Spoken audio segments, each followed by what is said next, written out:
Hello and welcome to the Certified Ethical Hacker Study Guide. In this video, we will discuss Chapter 9.3, More Vulnerabilities of Embedded OS.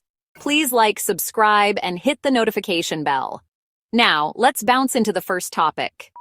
After this short break, Supervisory Control and Data Acquisition Systems. Supervisory Control and Data Acquisition, or SCADA, systems are used for equipment monitoring in large industries, such as public works and utilities, power generators and dams, transportation systems like FAA control towers, manufacturing, anywhere automation is critical. SCADA systems sometimes have many embedded systems as components, which might be vulnerable through the data fed in and out of them or through their embedded OSS.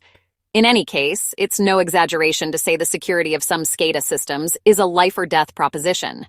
For this reason, SCADA systems controlling critical infrastructure are usually separated from the internet by an air gap. Can hackers still get in? To test this possibility, the Department of Homeland Security started Project Aurora to simulate a remote network attack against a large diesel-electric generator used in many U.S. power plants. Project Aurora was able to exploit a vulnerability in the SCADA system and caused the $1 million generator to tear itself apart. Imagine the devastating impact of a coordinated attack that could destroy hundreds of generators at power plants around the world.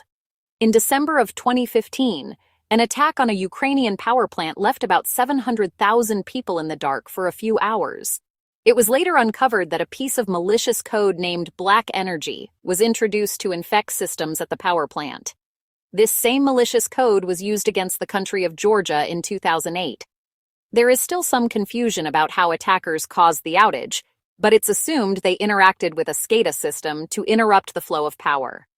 In May of 2021, a ransomware cyber attack forced American pipeline operator Colonial Pipeline to temporarily halt all pipeline operations.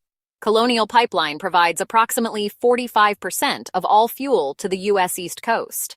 The attack led to fuel shortages and a spike in fuel prices. Colonial Pipeline paid a ransom of approximately $5 million to the hackers to have their ransomed systems and data released. Now let's drop on into the next topic, right after this short break. Cell phones and smartphones. Tapping a traditional phone line used to require a lot of time, expensive technical equipment, and a warrant. Even then, all you could do was listen to a conversation. Surprisingly, many people have the same security expectations of cell phones and smartphones. Cell phone vulnerabilities include attackers listening to your phone calls, using your phone as a microphone, and cloning your phone's SIM card to make illegal international calls. Using these methods, attackers can find information that's useful for accessing your computer or your company's network, and might even be able to steal trade or national security secrets. Smartphones, such as Android devices and iPhones, combine the functions of what was once called a PDA and a cell phone. Security researchers and attackers have created Java-based viruses as well as code that could infect phones running Google Android, Windows Mobile, and the Apple iPhone OS, iOS.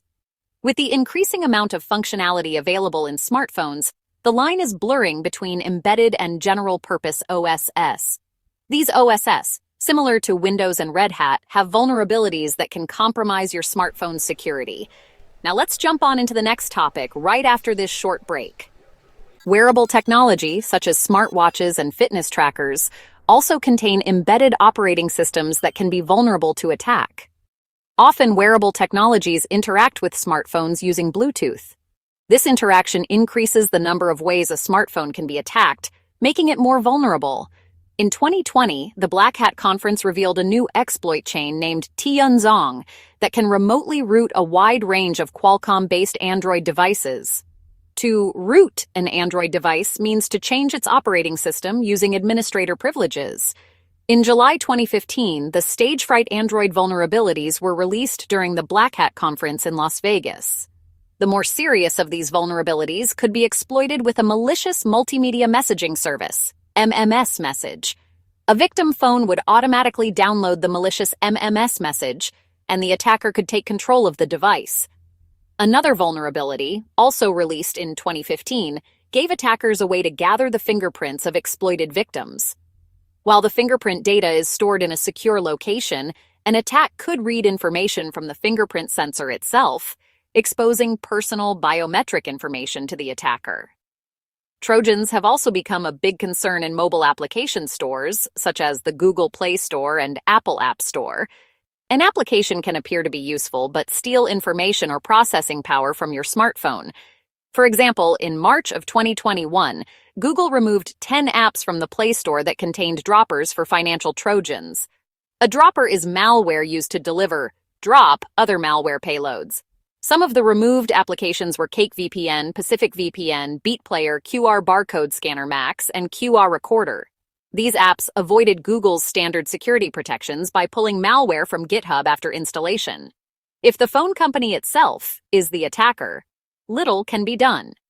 In 2009, the National Telecommunication Company of an Arabian Gulf nation directed all its BlackBerry customers to install an application to ensure continuous service quality. Customers who didn't comply were threatened with disconnection. Later analysis revealed that this application was a sophisticated spyware program that enabled phone company eavesdroppers to intercept all calls to and from BlackBerries with this application installed. Now let's dig on into the next topic, right after this short break. Rootkits exist for Windows and *Nix operating systems, so embedded versions of these operating systems are vulnerable to them too. Rootkits can modify parts of the operating system or install themselves as kernel modules, drivers, libraries, and even applications.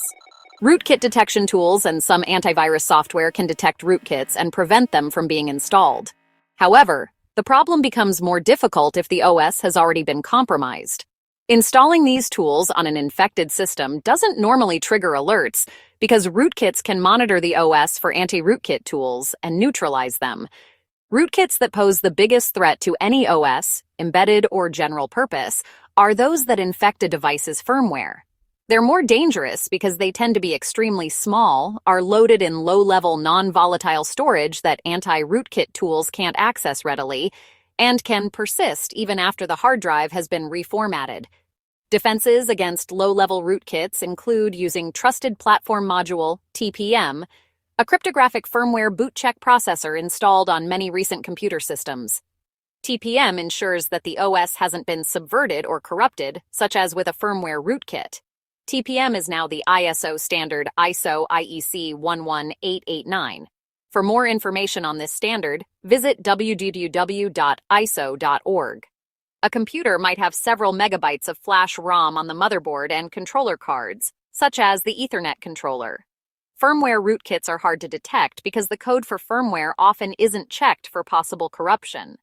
Insider hacking is harder to detect with malicious code hidden in a system's flash memory.